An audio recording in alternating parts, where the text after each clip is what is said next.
Hi, I'm Rev Myron. I'm a minister through Pathways of Light, and I've been a Course in Miracles student for over 40 years.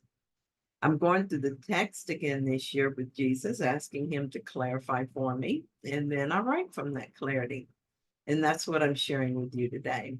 So let's get started. Today we're reading from A Course in Miracles, chapter 11, section 4, the inheritance of God's Son. And we're going to read paragraphs 4 and 5. Paragraph 4 tells us, only you can deprive yourself of anything. Do not oppose this realization, for it is truly the beginning of the dawn of light. Remember also that the denial of this simple fact takes many forms, and these you must learn to recognize and to oppose steadfastly without exception. This is a crucial step in the reawakening. The beginning phases of this reversal are often quite painful, for as blame is withdrawn from without, there's a strong tendency to harbor it within. It is difficult at first to realize that this is exactly the same thing, for there is no distinction between within and without.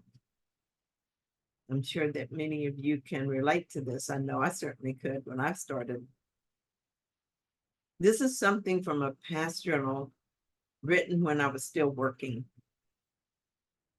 I absolutely accept that I'm responsible for everything. I but do it to myself. And yet, I still notice a tendency to want to place blame. For instance, yesterday I got a call from a customer asking why he had not received his report on his water system. My first thought was that someone should have gotten the report to him, and I felt anger. The ego always speaks first, but I don't always listen, thank goodness. So I let the unforgiven thought go. I looked his information up and saw that he had a problem.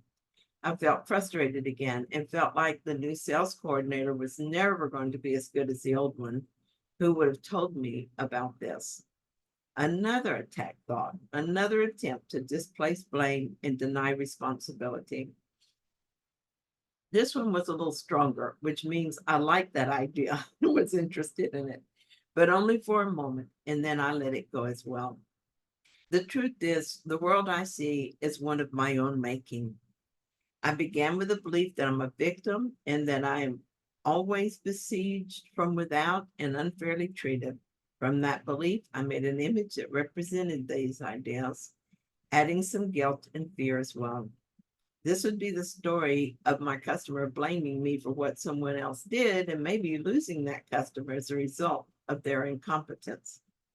Then I projected the story outward where I pretended I didn't know where it came from. But certainly it is handy to have it here. I tell myself that things go wrong and it's not my fault, but by golly, someone is guilty. I bet that I let that thought go too. And I went to see the customer to reassure him and find the source of the problem. It turned out to be a fruitful visit. I was calm, confident, and at peace when I visited him because I had seen my projected image and chosen against it rather than defending it. Having chosen peace instead, I gave peace. I explained the delay in the report and I found his problem. And all of it was done quickly and well. He thinks better of me now than he would have if the error had never occurred. Had I held on to the anger and blame, I'm sure that would have been a different ending to this story, one where we both would likely have been out of peace and so looking for someone to blame. As Jesus predicted, when I first began to understand this and started withdrawing my projections, I was dismayed at the resulting self attacks. I felt so guilty and so hopeless about the whole thing. The more work I did in the course, the worse I felt. But I kept doing the work. And as my mind healed and the belief and my mind healed the belief in guilt, I stopped projecting the guilt onto others and I let myself off the hook too. Instead, I am happy to see the error and allow God's light to shine it away. I am the Son of God and cannot be guilty, cannot even know guilt. That's the truth. So paragraph 5 tells us, if your brothers are part of you and you blame them for your deprivation, you're blaming yourself, and you cannot blame yourself without blaming them. That is why blame must be undone, not seen elsewhere. Lay it to yourself, and you cannot know yourself, for only the ego blames it all. Self-blame is therefore ego identification, and as much an ego defense as blaming others. You cannot enter God's presence if you attack his son. When his son lifts his voice and prays to his creator, he will hear the voice for his father. Yet the creator cannot be praised without his son, for their glory is shared and they are glorified together. Here's something from a previous journal when I was still working. Jesus is trying to help us to understand a very simple thing. We are all part of oneself. What we do to another, we do to ourselves, because the other is ourself. He's trying to help us understand that blame, whether directed at ourselves or others, is ego identification. If I believe I'm guilty, I will believe that others are guilty. If I believe others are guilty, I will believe in my own guilt. Either way, I forget who I am and accept the ego as my identity. When blame is involved, whether we say something out loud or only think it, whether it seems to be a big grievance or just an idle thought, we are denying our true identity and choosing to align with the ego identity. It's helpful for a while to look at each situation and let the Holy Spirit guide us to the truth about it. But eventually, we must accept the atonement for the belief in guilt and blame. Then all the stories of wrongdoing will lose their appeal and we will stop making them.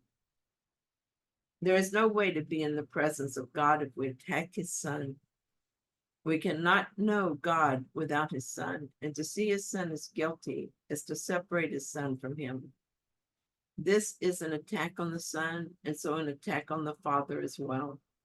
There is nothing that will snap me out of my grievance faster than remembering that I cannot enter God's presence if I attack his son. It might take me a bit of time to completely let go of the grievance as I consider the ego justifications for holding on to it. I know that feeling of thinking that I must forgive, and at the same time thinking that I can't let this person off the hook.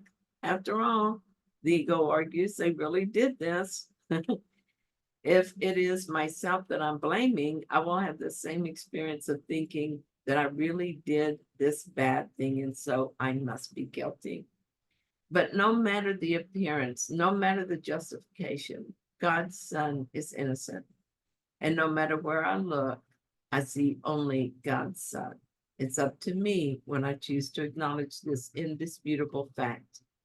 But until I do, I suffer the belief I'm separated from God, and that is true suffering. It is a cause of all suffering. Accepting that we're all innocent as God created us is the only relief we will ever get from this suffering. This is the only way to know my true self. Thank you so much for joining me in this reading. I hope that you found it helpful. If so, then please like it. And if you haven't yet, please subscribe. And thanks to those of you who already have. I appreciate you all so very much. I'll be back soon with another reading. See you then.